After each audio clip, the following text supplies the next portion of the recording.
Deir el-Medina, la ciudad de los muertos egipcia que construyó el Valle de los Reyes. Los antiguos egipcios pusieron enorme interés y esfuerzo en la construcción de grandes templos mortuorios que garantizasen al faraón, y con él a los demás, el estar preparado para alcanzar la vida eterna después de la muerte. En el antiguo Egipto, la configuración del espacio físico hizo que la vida solo pudiese desarrollarse a orillas del Nilo, en donde se situaban las tierras fértiles y los recursos hídricos fundamentales para el surgimiento de la que podemos considerar la civilización más apasionante de la historia. La transición entre los fértiles campos de cultivo y el desierto era muy acusada, lo que favoreció la creencia de los egipcios en dos mundos contrarios pero estrechamente relacionados: el del bien y el del mal, el del equilibrio y el del caos, el de la vida y el de la muerte. Deir el-Medina, la ciudad de los muertos, egipcia que construyó el Valle de los Reyes. Desde tiempos predinásticos, la observación de la momificación natural en las áridas arenas del desierto les llevó a la convicción de que el destino del alma quedaba vinculado a la supervivencia del cuerpo, y por eso emplearon una enorme cantidad de recursos en el desarrollo de las técnicas de embalsamamiento. Pero este no era el máximo peligro al que se veía sometida el alma del difunto después de la irremediable muerte física. Para alcanzar la salvación, el faraón y, como él, el resto de los egipcios, se debía enfrentar a toda una serie de pruebas que tenía que superar a partir del conocimiento de unas fórmulas mágicas representadas, muchas veces, en el interior de las pirámides, o en las galerías de los hipogeos en épocas más recientes. Según las creencias egipcias, la muerte implicaba la desintegración de los modos de existencia del individuo, y por lo tanto, el complejo ritual funerario tenía la intención de reintegrar los distintos aspectos del ser humano como paso previo a su resurrección. Viaje en varias etapas. Así, junto al cuerpo físico y como condición previa para iniciar el viaje al más allá, se debían preservar dos principios esenciales: el Ba, el aspecto inmaterial o alma del individuo, y el Ka, una fuerza vital vinculada al cuerpo que requería sustento. De ahí las ofrendas de comida, agua e incienso que los sacerdotes dejaban en el interior de los templos mortuorios. En cuanto al más allá, los egipcios creían que el difunto era llevado ante el dios de la muerte, Osiris, confinado en el inframundo, o Duat. Allí era sometido a un riguroso juicio, el juicio de Osiris, que solo podía ser superado gracias al conocimiento de diversos sortilegios presentes en el libro de los muertos. Posteriormente, el fallecido debía unirse al dios Ra en su viaje por el cielo a bordo de la barca solar, viaje tras el cual le esperaba el enigmático campo de juncos, una especie de lugar paradisíaco en el que no faltaban campos repletos de trigo, ríos, animales, cosechas y gente de todo tipo y condición. Allí, el muerto se encontraba con los dioses y con los parientes y amigos más cercanos, pero, a pesar de ser un lugar propicio y generoso, en el campo de juncos era necesario trabajar, razón por la cual los egipcios se hacían enterrar junto a unas pequeñas estatuas llamadas Ushepti, grabadas con sortilegios mágicos, y cuya función era realizar trabajos físicos en el mundo de ultratumba. Un más allá democrático. El registro arqueológico confirma la creencia en esta vida posterior a la muerte ya en el período predinástico, mientras que en el arcaico hallamos una mayor sofisticación en la construcción de las tumbas reales.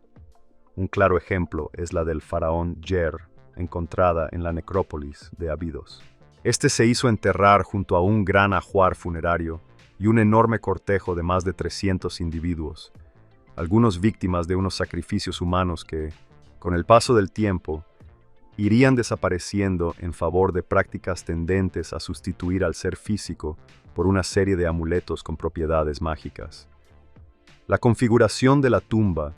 nos permite suponer la creencia en la supervivencia del espíritu del faraón,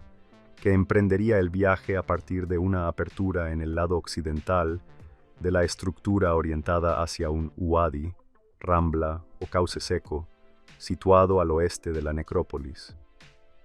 La evolución de este tipo de tumbas llevaría a soluciones arquitectónicas más complejas, con la creación de las primeras mastabas y grandes pirámides a partir de la dinastía IV. En un principio, solo para asegurar el triunfo sobre la muerte del faraón fallecido, pero luego se extenderían progresivamente al resto de la sociedad egipcia, en un proceso de democratización del más allá que ya se empieza a vislumbrar para el círculo más cercano al faraón, durante el reinado de Pepi II. Así, en la necrópolis perteneciente al faraón Sócer, observamos las tumbas de los miembros de la corte claramente diferenciadas y separadas con respecto a la pirámide escalonada del rey, mientras que en la meseta de Giza tenemos auténticos complejos funerarios y ciudades de la muerte, con todo tipo de sepulturas erigidas a partir de un plan predeterminado y separadas por calles en ángulo recto, ofreciendo unas pautas igualitarias de las que no disfrutaban los simples mortales. Asegurar la vida eterna. Durante el primer período intermedio surgen nuevas fórmulas mágicas y litúrgicas que después conformarán el corpus de los textos de los sarcófagos, cuya naturaleza pone de manifiesto una visión diferente del mundo de ultratumba, en la que la familia inmediata y los amigos y servidores del difunto tienen un papel protagonista. No en vano, la arquitectura nos muestra ejemplos de esta visión del reino de los muertos, ya que empiezan a proliferar las mastabas con múltiples habitaciones para acoger los cuerpos de toda una familia, cuya relación debía continuar en la otra vida. Tendremos que esperar hasta el Imperio Nuevo para observar cómo la esperanza de la resurrección se abre a todos los egipcios, fenómeno que se contempla en un pequeño poblado situado en uno de los lugares más inhóspitos de Egipto, en el que cientos de familias egipcias dedicaron su vida a la construcción de las grandes tumbas del Valle de las Reyes para asegurar, de esta forma, la vida eterna de su soberano. Tutmosis I, uno de los grandes faraones de la dinastía XVIII, creó un recinto con 36 viviendas ocupadas por gentes de muy diversa procedencia. En este primer poblado de constructores había nubios, hebreos y egipcios, aunque en su mayoría eran cautivos hicsos capturados en años anteriores, durante las guerras de liberación emprendidas por las dinastías tebanas para conseguir la reunificación de las dos tierras. La estructura de este asentamiento era muy sencilla, con casas estrechas y de una sola planta que se adosaron a ambos lados de una pequeña calle central. El conjunto estaba protegido por un muro de adobe, ideado para reforzar el aislamiento de esta comunidad y así poder mantenerla apartada del resto del mundo. Su ubicación en el antiguo lecho del río, que quedaba oculto a la vista del valle, no hizo sino incrementar su soledad, más aún cuando se estableció un sistema de control policial para mantener la seguridad y evitar contactos con el exterior. Las necrópolis de Deir el-Medina. Desde los primeros años, tenemos evidencias de enterramientos muy poco elaborados en la colina oriental del Wadi para los habitantes de Deir el-Medina. En la parte baja encontramos sencillas sepulturas de niños, depositados en canastillas domésticas hechas de fibra de palma trenzada. Junto a ellas hay otras tumbas en las que los muertos son introducidos en simples cajas de madera, sin decoración ni ningún tipo de ajuar funerario. Ascendiendo por la ladera del Wadi, sorprende la existencia de unas nuevas sepulturas que pudieron pertenecer a un grupo de músicos por la presencia de diversos instrumentos musicales, mientras que más arriba se enterraron las momias de las personas de más edad, en pequeños ataúdes con decoración pictórica. Progresivamente el poblado de Deir el-Medina fue ampliando su capacidad. Durante el reinado de Seti I se añadieron unas 70 viviendas más, lo que trajo consigo el aumento del número de tumbas, que se situaron en una nueva necrópolis ubicada en la montaña próxima al enclave. En esta ocasión, el significado simbólico del cementerio es manifiesto. Al orientarse hacia el este,